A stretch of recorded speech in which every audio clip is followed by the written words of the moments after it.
Tinatawag na cold surge. Posible ngayong nasa peak na ang hanging amihan ayon sa Pag-asa. Ang detalye sa report.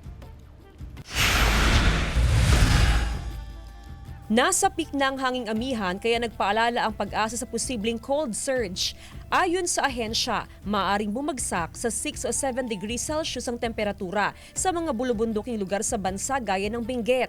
Patuloy na mararanasan tuwing madaling araw ang malamig na simoy ng hangin, kaya maiging magsuot ng jacket o sweater bilang pangontra sa ginaw.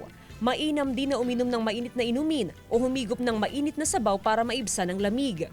Naitala nung Sabado ang pinakamababang temperatura sa Dagupan City ngayong amihan season na umabot sa 20 degrees Celsius. Nasundan pa ito kaninang umaga. Ayon sa Pag-asa, posibleng bumaba pa hanggang sa 19 degrees Celsius ang minimum temperature sa syudad hanggang sa mga susunod na araw at sa pagpasok ng Pebrero.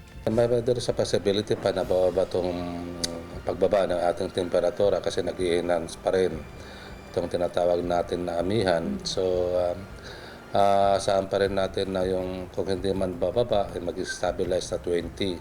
So, may possibility pa rin na bababa itong temperatura natin. Ayon sa Pag-asa, bumabalik na sa normal ang antas ng alon sa dagat. Kaya nakakabalik na rin sa paglaot ang mga mangingisda upang maghanap buhay. Halos 2 buwan din silang hindi nakapalaot dahil sa matataas na alon. Sana raw makabawi na rin sa huli ang mga mangingisda. Araw-araw.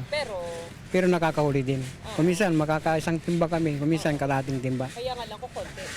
Ngayon kukunti ngayon. Pagdating ng Marso hanggang April na wala nang alon.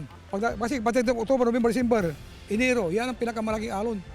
Walang nakataas na gale warning sa mga baybayin sa Pangasinan. Inaasahang magtutuloy-tuloy na raw ito hanggang sa mga susunod na buwan. Kasama si Daryl Peralta, Jasmine Gabriel Galban, One North Central Luzon.